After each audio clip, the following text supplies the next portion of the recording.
Vous êtes député des Bouches-du-Rhône, coordinateur national de la France Insoumise. Merci beaucoup d'avoir accepté notre invitation ce soir. Je rappelle ce qui s'est passé, des incidents violents entre députés qui sont passés en plusieurs étapes. Avec pour commencer cette séquence, le député de la France Insoumise, Sébastien Delogu, qui a brandi un drapeau palestinien dans l'hémicycle. C'était au moment où des députés interpellaient le gouvernement sur la reconnaissance de l'État palestinien.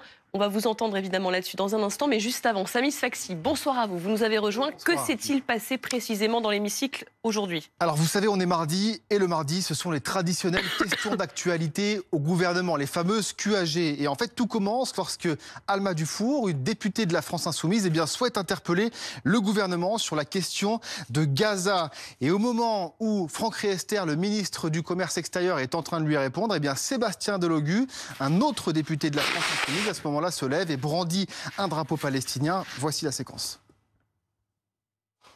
Monsieur Delogu, vous avez un rappel à l'ordre avec inscription au procès verbal jusqu'à saisine du bureau. C'est inadmissible.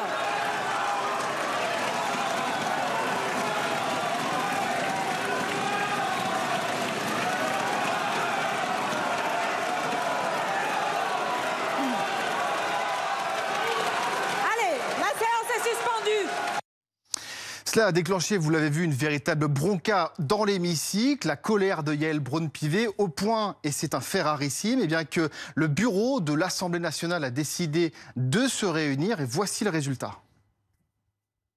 Je demande à ceux qui se prononcent en faveur de la censure avec exclusion temporaire contre M. Delogu de se lever.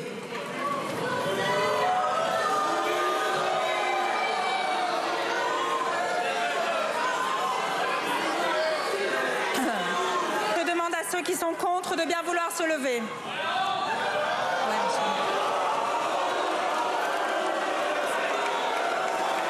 L'Assemblée a prononcé la censure avec exclusion temporaire. En conséquence, il est désormais interdit à M. Delogu de prendre part aux travaux de l'Assemblée et de reparaître dans son enceinte jusqu'à l'expiration du 15e jour de séance à partir d'aujourd'hui. Monsieur Delogu, il vous est demandé de quitter l'enceinte de l'Assemblée nationale immédiatement. La séance est suspendue 2 minutes. Sanction donc confirmée. Alors, elle prévoit cette sanction, le retrait de la moitié de l'indemnité parlementaire pendant 2 mois. Ça représente à peu près un peu plus que 7 000 €. Et puis surtout, son exclusion temporaire de 15 jours. Sauf que Samy, les tensions, elles sont pas retombées tout de suite. Ah bah pas du tout, puisque vous savez, alors il y a cette salle, c'est la salle des 4 colonnes. Après l'hémicycle, généralement, les députés y passent pour être interrogés par les journalistes. Et à ce moment-là, lorsque les députés sortent, une violente altercation éclate entre David Guiraud et Meyer Habib, à tel point que ce sont les agents de l'Assemblée nationale qui ont dû les séparer. Regardez. Comment vous leur donnez la parole? Comment vous leur donnez la parole? À qui tu parles? À toi, je te parle. On n'a pas élevé les cochons ensemble, alors respecte un peu. C'est toi le cochon. T'es dans la boue du génocide. Tu sais quoi, la boue du génocide? Récupérer les otages. Poursuivi pour apologie du génocide, monsieur. Quelle apologie du génocide? Vous devriez être poursuivi. Moi je regrette la mort de tous les enfants. S'il y avait une justice dans ce pays, vous serez poursuivi en justice, monsieur. Ne touchez pas. Ne touchez pas. Ne touchez pas, parce que là vous êtes devant les caméras. Vous êtes un scandale. Vous faites honte à l'Assemblée nationale. Ces gens n'en ont rien à faire. Tirez des drapeaux palestiniens dans l'Assemblée, vous avez plus de limites. Vous grattez 1000 voix de plus. Regardez-le. Ce monsieur est un porc. Il défend un génocide depuis le début. C'est un porc. Il a dit à l'Assemblée nationale que ça n'allait pas s'arrêter depuis le début. Ce monsieur est un porc. Il fait honte à la France. Il fait honte au pays. Voilà. Et on devrait tous avoir honte d'être représentés par des gens comme ça, qui n'ont pas de cœur, qui ont un cœur à sens unique. Alors il est important de préciser une chose, c'est que le règlement de l'Assemblée nationale ne précise pas justement explicitement l'interdiction de brandir un drapeau au sein de l'hémicycle. En revanche, il prévoit des sanctions contre tout député qui se livre à des manifestations troublant l'ordre de l'Assemblée nationale. C'est ce qualificatif qui a été retenu par l'Assemblée. On termine, Julie, par cette image Est-ce qu'on peut parler de concomitance des événements? Sans doute. Regardez, c'est en Italie, des députés italiens qui ont brandi cet après-midi des drapeaux palestiniens. Pas de sanctions immédiates, mais l'incident va être examiné par le bureau de la présidence. Merci beaucoup, Samy Sfaxi. Je disais, on va en parler avec Manuel Bompard de la France Insoumise et Ulysse Gosset qui nous a rejoint du service international, politique internationale de BFM TV. Bonsoir à vous, Ulysse. Sur le drapeau, déjà, est-ce que vous saluez le geste de ce député? Bien sûr, je suis fier du député Sébastien Delogu et je pense qu'en posant cet acte symbolique aujourd'hui dans l'hémicycle de l'Assemblée nationale, il a, je pense, fait un geste qui correspond à notre devoir devant l'humanité. Parce que l'aggravation de la situation à Rafah, les images qu'on a vues, par exemple, dans la nuit de dimanche à lundi, sont une tâche sur l'humanité. Et notre devoir, notre responsabilité, c'est de les dénoncer. Et notre devoir et notre responsabilité, c'est de faire en sorte, y compris dans l'hémicycle, c'est de faire en sorte que la France, par la voix du président de la République et des autorités politiques de ce pays, ne reste pas silencieux. Le président de la République ne peut pas se contenter, comme il l'a fait, de faire un tweet qui est à peu près le 15e depuis 6 mois, qui appelle à un cessez-le-feu et au respect du droit international. Parce que le droit international n'est pas respecté aujourd'hui. On va l'entendre d'ailleurs, Emmanuel Macron, parce qu'il est allé un petit peu plus loin encore aujourd'hui. Qu'est-ce que fait Sébastien Delogu en faisant cette action symbolique? Il alerte, il dit stop, ça suffit, maintenant il faut se bouger, il faut faire quelque chose. Et il demande qu'il y ait des sanctions contre le gouvernement de M. Netanyahou. Et il demande que la France décide, comme l'ont fait 3 pays la semaine dernière, de reconnaître l'État palestinien. Il demande qu'il y ait un embargo sur les armes. Il demande que la France sorte de cette situation qui est une situation quasi de complicité aujourd'hui. Ça doit s'arrêter. Voilà pourquoi cette action était nécessaire et que je la salue. Anne-Elisabeth Moutet, cette sanction, 15 jours d'exclusion, et on le disait avec Samy, le retrait de la moitié d'indemnité parlementaire pendant 2 mois, soit à peu près 7 000 €. Elle vous semble adaptée, cette sanction ?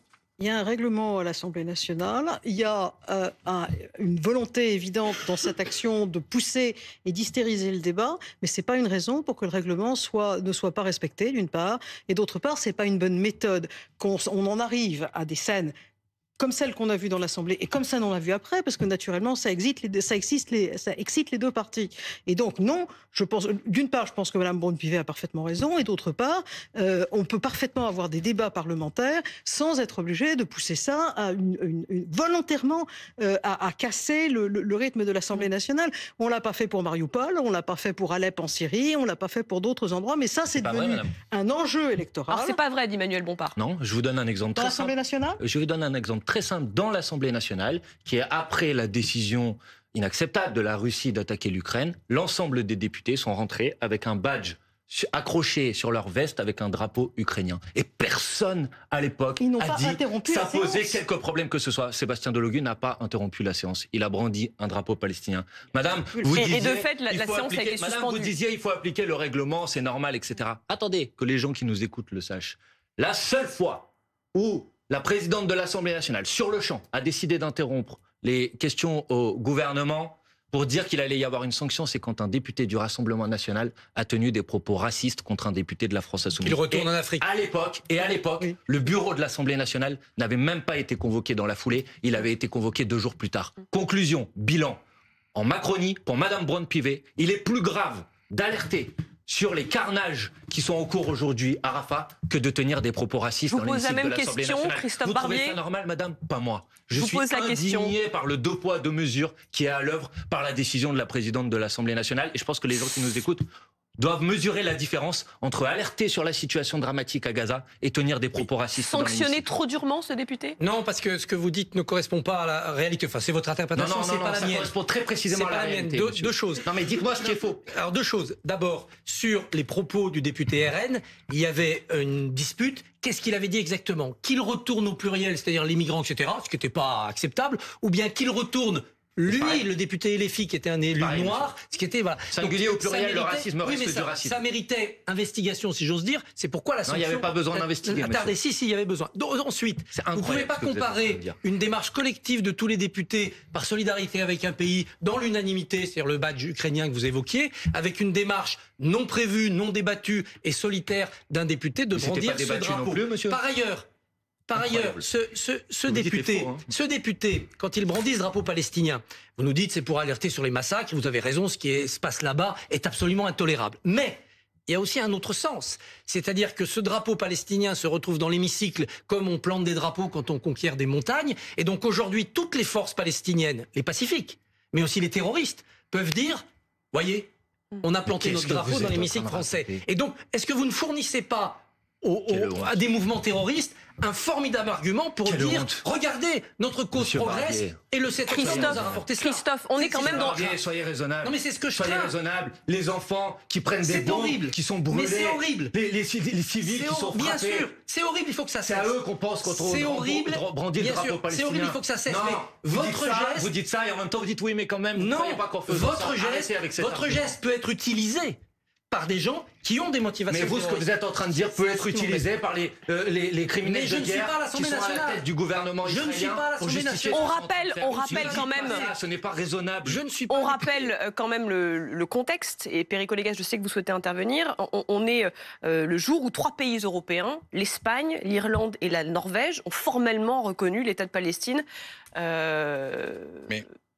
sans aller jusque-là, et sans aller jusqu'à cette crispation, je regrette sincèrement, c'est l'enceinte de la République, c'est votre droit de l'exprimer de cette façon, ça reste l'Assemblée nationale, et un député de la nation, il est sanctionné, il s'est exprimé, je ne partage pas cette façon de faire, mais c'est son droit. Non, je reviens sur un élément moins important, le 16 mai, le député Richard Ramos, du Loiret, député MoDem, propose de créer un groupe France-Palestine. C'est pas méchant. Et l'Assemblée l'a refusé. Là, j'ai pas compris. Alors, ça ne justifie pas peut-être les excès verbaux et le brandissement d'un drapeau palestinien. C'est pas non plus le drapeau de l'Allemagne hitlérienne. C'est le drapeau d'un peuple qui est en souffrance. Alors, il faut pas le brandir dans l'Assemblée nationale. C'est interdit. Donc, elle a fait qu'appliquer la procédure. Non, mais c'est votre droit de le faire. Les gars, s'il vous plaît.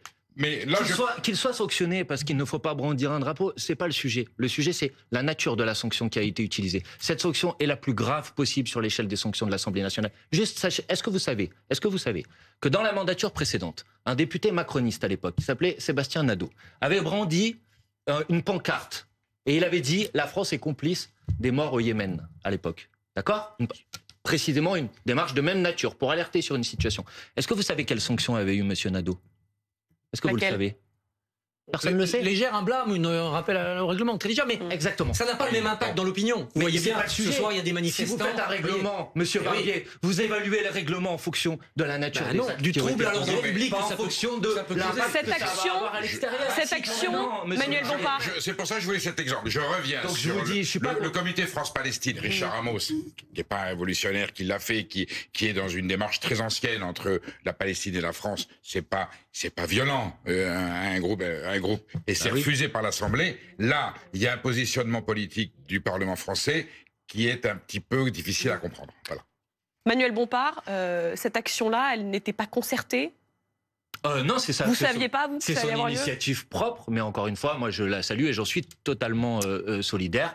J'ai dit pourquoi, et honnêtement, plutôt que de venir reprocher à Monsieur Delogu et d'infliger cette sanction qui est complètement disproportionnée, je pense qu'il serait quand même temps que la France nous explique pourquoi le président de la République n'est pas en capacité de faire ce que fait l'Espagne, ce que fait l'Irlande. Et ça, on va en parler, je vous promets, notamment avec Ulysse Gosset dans un instant. Mais alors, c'est pour alerter sur ça que c'est très important, vous avez raison, mais juste avant, je voulais qu'on revoie cette séquence, parce que ça dit quelque chose aussi de la violence aussi des débats autour de ce sujet-là.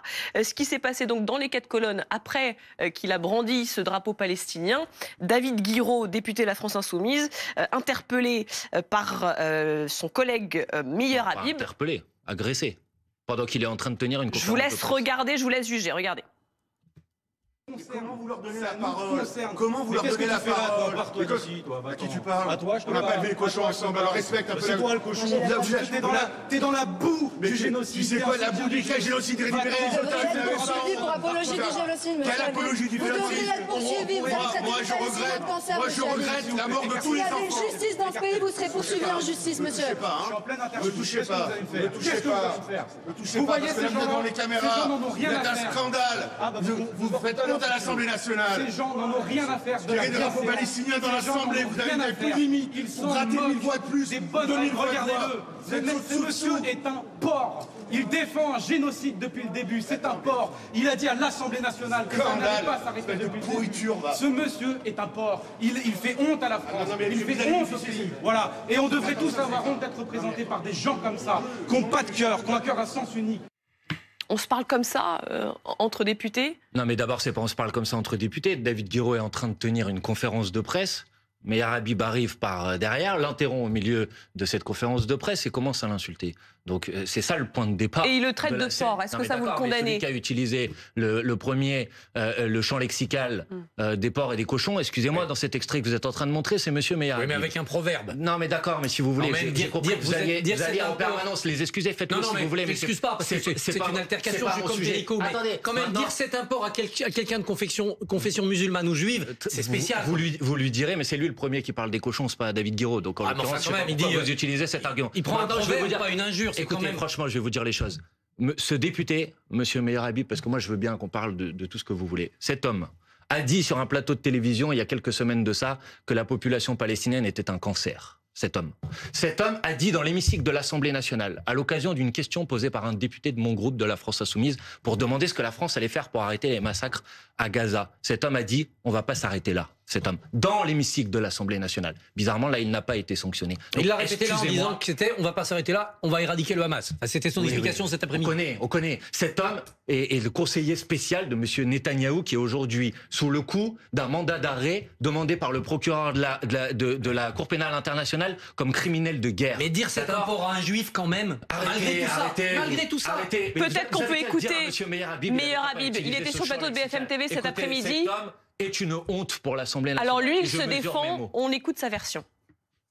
Je dis à ce David Guiraud qui lui-même a nié les massacres du 7 octobre, puis après il est revenu là-dessus. C'est une crapule antisémite et je le dis publiquement, mais traiter de porc les juifs, c'est la plus vieille insulte antisémite du monde. C'est ce qu'on du matin au soir, on me traite de porc, etc., etc. Il l'a fait publiquement. Je porterai bien évidemment plainte contre lui. Mais quand vous le traitez de crapule antisémite, c'est aussi une insulte. Ah bah, qu'il me porte plainte parce que lui, réellement, on peut prouver que c'est une crapule antisémite. Vous condamnez quand même le terme de porc? Je condamne ce que dit Meyer Habib, oui, bien évidemment. Mais est-ce que vous condamnez ce que dit votre collègue de la France Insoumise? Arrêtez, tout le monde sait très bien que dans l'expression de David Guiraud, il n'y a rien d'antisémite. Mais j'ai bien compris que quand Meyer Habib répond sur n'importe quel sujet, de toute façon, désormais, tous ceux qui ne sont pas d'accord avec lui sont antisémites. Donc maintenant, l'ONU est antisémite, c'est ce qu'a dit y compris le gouvernement israélien ces dernières semaines. Le pape est antisémite parce qu'il a dit qu'il fallait qu'il y ait un cessez-le-feu à Gaza. Et tout le monde est devenu... Il faut arrêter avec ça parce que ça fait beaucoup de mal à la lutte nécessaire et légitime contre l'antisémitisme. Donc il faut arrêter avec ça. Il n'y a rien d'antisémite dans le propos qui a été tenu par David Guiraud. Et encore une fois, si vous avez un problème sur le fait que ce champ lexical a été employé, il faut poser la question à Meyer Habib qui n'avait pas à venir interrompre David Guiraud comme il l'a fait. Maintenant, franchement, je ne vais pas passer ma soirée à commenter cet incident. Et je dis que les positions qui sont celles de Meyer Habib, elles auraient dû déclencher la polémique dans ce pays depuis bien longtemps. Parce que si moi j'avais dit, et ce que je ne dirai jamais parce que je ne le pense pas, que la population de tel ou tel pays est un cancer, ça aurait fait les unes de vos plateaux pendant des semaines et des semaines. Et là, vous n'en avez pas parlé une seule fois. Donc je dis qu'il y a une forme de deux poids, deux mesures dans le traitement médiatique de ce qu'on a le droit de dire et ce qu'on n'a pas le droit de dire qui est devenu insupportable. Ça, c'est votre regard. On va parler... Mon regard, madame, et je l'assume et je vous le dis, les yeux dans les yeux. Manuel Bompard, on va parler du vrai sujet derrière, qui est la reconnaissance ou non de l'État de la Palestine. Je le rappelais, 3 pays européens aujourd'hui ont décidé de reconnaître l'État palestinien, l'Espagne, l'Irlande et la Norvège. Quelle est la position de la France là-dessus? Je voulais qu'on écoute Emmanuel Macron. La question lui a été posée aujourd'hui, on écoute le président. Nous sommes prêts à travailler activement à une solution de paix. Elle est atteignable, avec une volonté politique. Elle passe par un chemin, celui du jour d'après, pour Gaza, plus largement pour un État palestinien, ce qui suppose beaucoup de réformes, des évolutions, un équilibre régional, des éléments de sécurité garantis pour Israël. Mais c'est cette réponse politique d'ensemble qui est aujourd'hui une nécessité. Cette reconnaissance doit arriver à un moment utile, c'est-à-dire à un moment où elle s'inscrit dans un processus où les États de la région et Israël se sont engagés et qui permet, sur la base aussi d'une réforme de l'autorité palestinienne, de produire un résultat utile. Je ne ferai pas une reconnaissance d'émotion, si je puis dire. Quelle est la position de la France, Ulysse Gosset? on a du mal à y voir clair. Alors d'abord, c'est bien de prendre un petit peu de dimension et de voir quel est l'enjeu aujourd'hui. L'enjeu, c'est est-ce que l'Europe est prête à reconnaître la Palestine comme État? Il faut rappeler que la France, aux Nations Unies, le 10 mai dernier, comme 142 autres pays, donc au total 143, ça fait 146 aujourd'hui, a reconnu le droit aux Nations Unies d'avoir la Palestine comme État membre. Donc la France a fait un geste déjà très important. C'est un vote qui a été l'objet d'un veto de la part des États-Unis. Aujourd'hui, la France dit « nous sommes prêts à reconnaître l'État de Palestine ». C'est ce qu'a dit le président, il n'y a pas de tabou, je suis totalement prêt à reconnaître la Palestine. Mais est-ce le bon moment? Et il dit non, ce n'est pas le bon moment. C'est ce que dit également le chancelier allemand Scholz. Pourquoi ce n'est pas le bon moment? Parce qu'on est en pleine guerre, on est dans un contexte d'émotion et donc pas question de reconnaître l'État palestinien sous le coup de l'émotion. Ça fait sens, c'est-à-dire est-ce que effectivement c'est le moment ou pas? Alors on comprend bien que compte tenu des massacres qui sont commis à Gaza, compte tenu de ce qui s'est passé le 7 octobre, un autre massacre qui a déclenché la guerre d'aujourd'hui, le moment diplomatique n'est pas forcément le bon. Mais surtout ce que dit la France, même si c'est difficile à comprendre parce que la France a été pionnière pour reconnaître un État palestinien. Jacques Chirac l'a voulu, François Hollande l'a voulu, François Hollande et aujourd'hui Emmanuel Macron. Mais en fait, la réalité, c'est que si on reconnaissait aujourd'hui la Palestine, on donnerait raison, d'une certaine manière, à ceux qui ont provoqué la guerre d'aujourd'hui.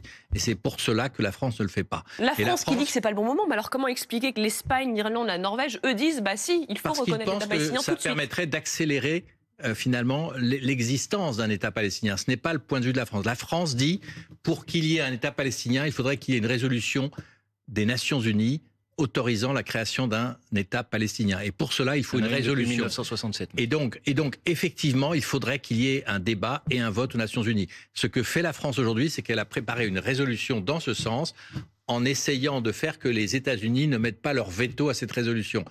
En fait, reconnaissance aujourd'hui, et après, que se passe-t-il? Pas grand-chose. Ça conforte finalement les extrêmes. Le Hamas, vous le savez, est contre la solution à deux États. Netanyahou, vous le savez, est contre la solution à deux États. Donc aujourd'hui, reconnaître l'État de Palestine, ça ne fait pas vraiment avancer les choses. Par contre, une résolution aux Nations Unies qui ferait l'objet d'un vaste consensus et sans veto américain permettrait effectivement d'avancer et de jeter les bases d'une solution pour l'État de la Palestine. C'est ça en fait la position française. C'est pas le bon moment. C'est pas aujourd'hui en pleine guerre que l'on peut y arriver. C'est la position française d'aujourd'hui. Ulysse, vous vous souvenez très bien des accords d'Oslo, de la poignée de main Arafat, Yitzhak Rabin, devant le président Clinton à Washington dans la Maison Blanche. On y était presque. Et Yitzhak Rabin a été assassiné. Donc, et depuis, si je peux y venir, oui. Voilà, laissez-moi faire ma démonstration. Et Yitzhak Rabin est assassiné non pas un extrémiste palestinien, mais par un extrémiste juif, parce qu'à l'intérieur d'Israël, il y a une faction minoritaire qui ne veut pas. Et ils ont un système électoral qui est une aberration, on n'en parle jamais. Ce système électoral de la proportionnelle absolue fait que 3 partis extrémistes juifs majoritaires peuvent bloquer une majorité et empêcher un consensus. Et ils sont dans le cabinet Netanyahou. Ils sont dans le cabinet Netanyahou. On en est là, c'est une réalité technique. Donc l'État palestinien, il était accepté par la communauté nationale, il y a eu des accords de Genève, il y a eu des accords d'Oslo, on y était presque et tout le monde était d'accord. Oui. Aujourd'hui, ne pas considérer que justement le drame que nous vivons, la tragédie, le 7 octobre ouvre la porte à une décision internationale. C'est maintenant qu'il faut le créer. Il faut les mettre autour de la table. On ne cède à personne. On ne fait aucune concession. C'est maintenant dans cette tragédie la seule solution. 2 États, c'est la solution la seule. On a tout envisagé. 2 États qui cohabitent. L'État palestinien souverain. Dès maintenant. Avec Israël. Et après. Alors un État palestinien souverain avec un contrôle international. Qu'est-ce qui se passe concrètement après? On dit, on reconnaît et après. Il ne se passe rien, malheureusement. Pourquoi il se passe rien? Donc la position française, c'est de dire il faudrait d'abord qu'il y ait un cessez-le-feu immédiat. Ça, c'est la position française. Et c'est ce que tous les Européens veulent. Il faudrait l'obtenir et forcer Netanyahou. Sauf que ça voilà. D'accord. Ça mène à rien. Une chose, un paramètre. S'il y avait une reconnaissance aujourd'hui, ça voudrait dire quasiment de façon automatique la fermeture du consulat de France à Jérusalem. Ça veut dire couper les liens avec les Palestiniens tels qu'ils sont aujourd'hui. C'est pas une bonne solution. Mais non, c'est le gouvernement israélien qui le fait. C'est pas oui, donc vous voulez céder à sa pression. Non, mais qui vous menace de faire ça. Il faut être utile. Il faut être utile et efficace. Si vous croyez vraiment à l'existence de 2 États, il faut les préparer sérieusement. Non, mais je pense qu'on est tous d'accord autour de cette table pour dire qu'il va falloir à terme 2 États. Oui. Le problème, c'est la temporalité. C'est-à-dire qu'effectivement, je vous rejoins sur le fait que ça fait très longtemps que des choses... Je vous répondrai. Moi, ce qui me parle aussi, c'est qu'il y a des otages. Bien sûr. Et ça, pour le moment, on n'en a pas parlé là autour de la table, là maintenant, dans ce débat. Mais ça, c'est quand même un paramètre aussi essentiel. Reconnaître l'État de Palestine à ce moment-là, dans cet espace-temps-là, me paraît pas être la chose la plus Qu'est-ce que vous répondez à ça, et évidente, Manuel déjà. Bompard? D'abord, je réponds précisément sur la question des otages, monsieur, que la fois depuis le 7 octobre où on a réussi à obtenir la libération du plus grand nombre d'otages, c'est à quel moment? C'est au moment où il y a eu une trêve. Parce qu'au moment où il y a eu une trêve, il y a eu une négociation et il y a eu un échange entre des otages et des prisonniers palestiniens. C'est le moment où on a réussi à libérer le plus d'otages. Donc s'il y a un cessez-le-feu, ce que je souhaite et je demande qu'il soit immédiat, alors il y aura une négociation et dans cette négociation, il y aura une libération d'otages et j'espère qu'il y en a le plus nombreux qui sont encore vivants aujourd'hui et il y aura une libération de prisonniers politiques palestiniens. Ça, c'est la première chose que je veux vous dire. La deuxième chose que je veux vous dire, c'est que le problème auquel on est confronté aujourd'hui, il est très simple. C'est qu'on dit tous qu'il faut un cessez-le-feu, mais il n'y a pas de cessez-le-feu. Et donc la question qui nous est posée, c'est quels sont les outils dont nous disposons en termes de rapport de force avec le gouvernement israélien pour le contraindre au cessez-le-feu. Et notamment les Américains. Quels sont les... Oui, mais nous aussi, on en dispose de leviers. Et vous croyez que la reconnaissance de l'État de Palestine pourrait amener je vais vous répondre. Alors, on dispose de quel levier à aller vers un cessez-le-feu? C'est très simple, les leviers dont on dispose. Au contraire. On dispose d'un levier qui est d'infliger des sanctions économiques au gouvernement de M. Netanyahou. On l'a fait vis-à-vis du pouvoir russe après l'agression contre l'Ukraine. On peut tout à fait le faire vis-à-vis du gouvernement de M. Netanyahou. Premièrement. Deuxièmement, aujourd'hui, l'Union européenne est le premier partenaire commercial de l'État d'Israël. On peut menacer de suspendre l'accord d'association entre l'Union européenne et Israël. Ça aurait un impact immédiat et ça obligerait le gouvernement israélien à arrêter les hostilités et à arrêter les massacres. Troisièmement, oui, j'assume de dire que je pense qu'une décision aujourd'hui symbolique de reconnaissance de l'État de Palestine pèse en termes de rapport de force sur la communauté internationale pour lui dire il faut que ça s'arrête. Écoutez, il y a une majorité des États... Il y a eu un vote aux Nations Unies, ça n'a rien changé. Le 10 mai dernier, il y a eu 143 pays qui ont voté. Vous savez très bien qu'il y a eu un veto des États-Unis. Mais ça n'a rien changé. D'accord, moi je pense qu'il faut arrêter de se cacher derrière les vétos des autres. La France peut prendre un certain nombre de décisions. Maintenant, je vais vous poser une question. Vous dites que ce n'est pas le bon moment. C'est quand le bon moment? C'est quand il n'y aura plus un seul Palestinien pour habiter l'État de Palestine qu'on aura reconnu? Parce que là, le problème, c'est pas de savoir si c'est le bon moment. Si le bon moment, c'est dans 2 semaines, dans un mois. Pas de reconnaissance d'émotion du président. Mais c'est pas de l'émotion. La question, c'est du rapport de force. Le bon moment, c'est quand les deux pays sont d'accord pour qu'il y ait 2 États. Mais s'il y a un seul État il y aura plus palestinien de peuple si ça continue comme ça. Mais n'exagérez pas. C'est pas vrai. Ce qui se passe à Gaza n'est pas admissible. Mais ne dites pas qu'il n'y aura plus de peuple. Monsieur, c'est pas admissible. Il n'y a pas de génocide en cours. Si, c'est un génocide, bien évidemment. Mais non. Écoutez, 30 c'est 000 un génocide. 30 000 personnes sur 2,2 millions, c'est pas un génocide. Madame, c'est un génocide. 36 000 personnes selon les chiffres du ministère de la Santé du Hamas. Vous le direz aux rapporteurs spéciaux de l'ONU qui ont produit un rapport qui s'appelle Anatomie d'un génocide. Vous leur direz si vous voulez. Mais qui n'a pas été l'objet d'un vote unanime. J'entends bien qu'il n'y a pas été l'objet. Et de la même manière, mais ils ont des arguments. La haine n'a pas accepté l'idée d'un génocide. Elle a dit qu'il fallait prévenir les risques d'un génocide. Elle a parlé au mois de janvier d'un risque plausible de génocide. Mais le procureur... Non, elle a parlé d'un risque plausible de génocide. Pas pour dire que ça n'existait pas, madame. Mais pas de génocide. C'était au mois de janvier. Et un mandat d'arrêt a été requis. Et un mandat d'arrêt a été requis par le procureur général de la Cour pénale internationale pour crimes de guerre et crimes contre l'humanité. J'aimerais vous montrer une image. Oui. Ne dites pas la Cour ne s'est pas prononcée. La Cour internationale de justice, instance reconnue internationalement, vendredi, a demandé un cessez-le-feu. Donc ne dites pas qu'elle a rien dit. Ah oui, mais sur le mandat d'arrêt, non, mais le mandat d'arrêt, alors, une demande du procureur. Je voudrais qu'on regarde les images de ce soir, des images qui nous viennent de Paris, pas très loin, de la place de la République. Gros dispositif déployé pour cette nouvelle manifestation pro-palestinienne, donc dans les rues de Paris. 2e soir consécutif, des milliers de personnes rassemblées pour protester contre les bombardements israéliens sur Rafah.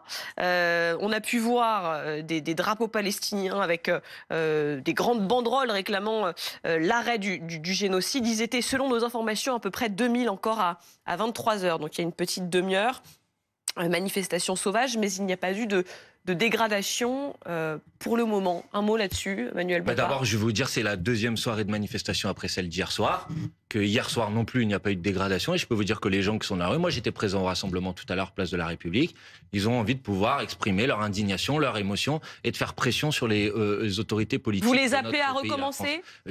Oui, bien sûr. Moi, je souhaite qu'il y ait des mobilisations et qu'il y en ait des mobilisations jusqu'à ce que ça bouge. Mais qu'est-ce qu'il nous reste d'autre, madame, comme outil pour exprimer notre désapprobation, notre émotion, pour demander que ça se passe, que des choses se passent, que la France fasse quelque chose de concret, pas juste des tweets pour faire semblant, des choses de concret pour s'arrêter. Qu'est-ce qu'il nous reste d'autre? Donc il nous reste quoi? Manifester dans la rue, et oui, je suis aux côtés des gens qui manifestent et qui expriment leur émotion, et brandir le drapeau palestinien dans l'hémicycle de l'Assemblée nationale. Parce que, vous savez, si à la place de ce débat-là, on avait eu le débat à l'Assemblée sur la reconnaissance de l'État de Palestine comme on l'a proposé, parce qu'on a déposé une résolution sur ce sujet, peut-être qu'on n'aurait pas eu besoin de brandir le drapeau palestinien. On aurait pu en débattre et puis il y aurait eu un vote à la fin. Ça aurait été mieux. Anne-Elisabeth Moutet, cet argument de dire voilà, on veut faire bouger les choses, le seul moyen qui nous reste, c'est ces manifestations sauvages, 2000 personnes, la manifestation qui est encore en cours aujourd'hui. Comment vous réagissez-vous à ces images? Écoutez, le droit de manifestation existe. Vous les soutenez, ces mouvements? Non, mais ça n'est pas une raison, parce que je ne suis pas d'accord, pour qu'on ne puisse pas manifester. Alors ça, vraiment, franchement, c'est la moindre des choses. Vous n'êtes pas d'accord avec le fait de soutenir la cause palestinienne? Je pense que les choses qu'on entend dans ces manifestations ne me vont pas du tout, non merci. Lesquelles, madame? Les morts aux Juifs, c'est régulier dans ces manifestations. Il n'y a eu aucun mort aux Juifs. Vous n'étiez pas partout dans la manifestation. Madame, et il y avait eu ça dans Monsieur, une de la mer au Jourdain, à chaque fois qu'on dit quelque chose qui ne vous plaît pas, vous interrompez. Mais je voudrais dire autre chose. C'est pas que ça me plaît pas, c'est que c'est faux. Excusez-moi. De la mer au Jourdain, on l'a pas. Attendez, parce que d'abord, mais vous entendez quand même que vous êtes en train, excusez-moi, de jeter l'opprobre sur des jeunes gens qui manifestent en disant qu'ils disent mort aux Juifs dans une manifestation, alors qu'aucun journaliste n'est capable de dire dans une seule de ces manifestations. Écoutez, il y en a. Qu'il y a eu. Non, madame, ça a été vous pouvez pas dire il y en a. Non, mais c'est pas ça que je voulais dire. Madame, et vous franchement, reprenez à avez chaque fois toutes les choses sans laisser les gens parler. Oui, mais madame, si vous dites des choses aussi. Mais ça vous plaît pas, mais c'est pour très les dommage, gens. vous dites plein de choses auxquelles je ne crois pas. En tout cas, ce genre de commentaires, nous, sur cette manifestation en particulier, on n'a pas eu ce genre de retour pour l'instant. Sur cette manifestation hier, je le sais parce que j'avais des gens qui connaissaient des gens qui étaient dans le quartier et qui ont entendu ça. Et je fais confiance à ces gens et c'est tout. Donc, je connais des témoins. Maintenant, l'autre, c'est pas ça. En réalité, c'est pas ça de ça que je voulais parler. On a parlé de la reconnaissance d'un État de Palestine et je suis pour une solution à deux États. Pour le moment, il n'y a pas les conditions de la création d'un État palestinien, simplement parce que les deux régimes dans la Cisjordanie d'un côté et à Gaza de l'autre sont entièrement différents. À Gaza, il y a les restes de ce qui est le Hamas, qui a été extraordinairement détruit, mais qui n'a pas disparu.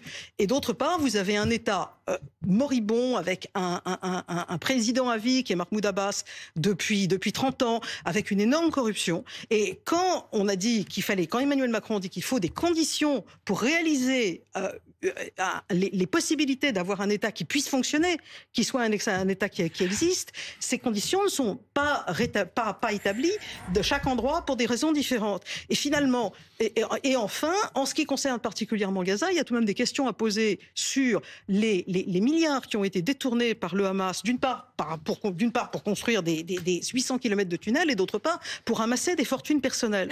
Alors, tant qu'on n'a pas essayé d'examiner la gouvernance de ce qui pourrait être un État palestinien que je souhaite absolument aux Palestiniens en Cisjordanie et à Gaza, c'est pas maintenant qu'on va donner, je dirais, les clés du camion à l'entité qui existe en ce moment. Donc pour vous, c'est trop tôt. Juste, j'aimerais qu'on réagisse encore à ces images de ce soir. Si ça s'installe, si vraiment les prochains soirs, ça se répète que des manifestations pro-palestiniennes aient lieu dans les rues de Paris, 2000 personnes selon nos informations ce soir, la manifestation toujours en cours. Le grand quelles seraient les conséquences politiquement? Le conflit de Gaza soit importé en France. Il l'est déjà. Mais jusqu'à présent, il l'a été de façon très modérée. On a vu aujourd'hui le drapeau à l'Assemblée, donc clairement il y a un pas qui a été franchi. Mais s'il est importé dans la rue de cette manière-là, c'est extrêmement dangereux compte tenu des rapports des communautés qui existent en France. Et pour l'instant, ça n'est pas le cas. Donc, en fait, c'est très délicat comme situation. Et mettre de l'huile sur le feu, effectivement, ça risque de provoquer de nouvelles manifestations. On a vu qu'à Sciences Po, il y avait un risque majeur qui a été contenu. Mais le vrai problème aujourd'hui, c'est est-ce qu'on peut essayer de ne pas exporter depuis Gaza jusqu'à ici ce qui se passe et ce qui est évidemment très condamnable. Monsieur, je reprends cette analogie, quand la Russie a envahi l'Ukraine, on a décidé, à juste titre, d'exprimer notre solidarité avec l'Ukraine. Mais là, c'est pas un État, le Hamas, c'est un mouvement terroriste. Vous pouvez pas comparer. Juste terminer une phrase, si c'est possible. C'est biaisé. Non, c'est vous qui êtes en train d'être biaisé. Ben non. Quand vous avez fait ça, et quand on a exprimé notre solidarité avec l'Ukraine, personne n'a dit, vous êtes en train d'importer sur le sol français le conflit entre la Russie et l'Ukraine. Pourquoi ? parce qu'on a considéré c'est pas la même chose. Vous savez très bien que les communautés sont différentes. Alors ça, c'est encore pire que la communauté juive en France est l'une des plus importantes au monde et que la communauté musulmane en France est l'une des plus importantes d'Europe. C'est encore pire ce que vous êtes en train de dire, monsieur. Je dis simplement, je vais vous dire pourquoi, parce que vous êtes en train d'essentialiser les gens. Monsieur, ce que vous êtes en train de faire se termine mal. Ce que vous êtes en train de faire est très grave, parce que vous êtes en train d'essentialiser les gens et de considérer que la communauté juive française serait forcément solidaire des actions du gouvernement israélien, ce que je ne crois pas, et que la communauté musulmane serait forcément... Je vous dis qu'il y a un vrai risque. Non, monsieur, monsieur, on proteste... Vous savez bien. Monsieur, on proteste contre ce qu'il se passe à Gaza parce qu'on a des principes d'humanité, parce qu'on n'accepte pas qu'on tue des civils, parce qu'on n'accepte pas des crimes de guerre, monsieur, des crimes de guerre qui sont définis en droit international, dans la Convention de Genève, peut-être des crimes contre l'humanité, et c'est la raison pour laquelle les gens se mobilisent. Ils se mobilisent pas pour prendre parti pour un camp ou pour un autre, ils se mobilisent au nom d'un principe d'humanité et de dire « je n'accepte pas, en notre nom à tous, de notre humanité à tous, ce qui se passe là-bas ». Et cette manière de dire « il faut surtout pas en parler, parce que si on en parle, on va importer le conflit ou je ne sais quoi », c'est une manière de surtout vous dire « taisez-vous, laissez les choses là-bas, on n'en parle pas ici ». Bah, je suis désolé, je suis pas d'accord. Un tout dernier mot là-dessus, Christophe Barbier. Lui-même en parle tous les jours. Je pense qu'on en parle. Il demande un cessez-le-feu. Un tout dernier mot. Cette guerre de Gaza. Et quel est le résultat? Mais pour l'instant, rien. Mais bon, voilà. Quel est le moyen de faire céder Netanyahou? Quel est le meilleur moyen? Je vous ai donné des exemples. Mais non, mais ça ne marche pas, vous savez bien. Un dernier mot, Christophe Barbier. Pour les Russes, pourquoi on le fait pas là? Attendez, pourquoi ça marche pas? Quel est l'argument que vous avez? Pourquoi les sanctions financières, ça marche pas? Vous croyez pas que si on arrête de livrer des armes, peut-être que ça marche pour arrêter que les gens soient tués avec ces armes? Bien sûr que ça marche, il faut juste le faire. Le mot de la fin pour Christophe Barbier. Non, non, Ulysse Gosset, s'il vous plaît. Ulysse Gosset. Oui, donc en fait, c'est ça votre problème. C'est le 7 octobre. Mais vous justifiez... Allez, Christophe Barbier, vous allez y arriver, c'est à vous. Quel que soit le raisonnement et les motivations généreuses et ancrées qui sont les vôtres, reconnaître aujourd'hui l'État palestinien, ça aboutit à un résultat concret. Le Hamas peut dire à ses troupes, on a fait le 7 octobre et on a bien fait puisqu'on est renforcé, on nous reconnaît. Et si pas le Hamas qui dirige l'État palestinien. Et si c'est le Hamas aujourd'hui qui domine. Et non, parce que l'État justement là-bas n'existe pas. Mais c'est pas vrai, monsieur. Vous renforcez le Hamas, vous ne renforcez pas un autre pouvoir politique. Pas l'État palestinien. Vous dites n'importe quoi. Vous ne renforcez pas l'autorité palestinienne.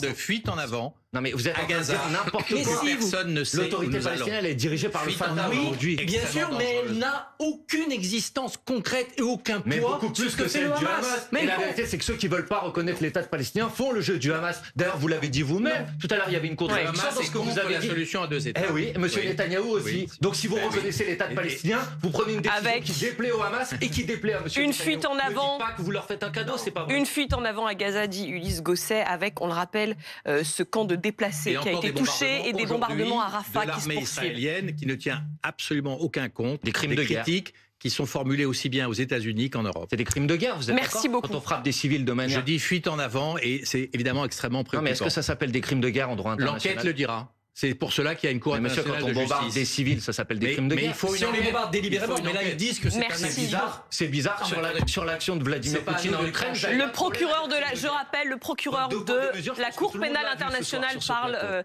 de crimes de guerre et de crimes contre l'humanité. Exactement. Merci beaucoup. Merci à tous pour ce débat mouvementé, mais intéressant.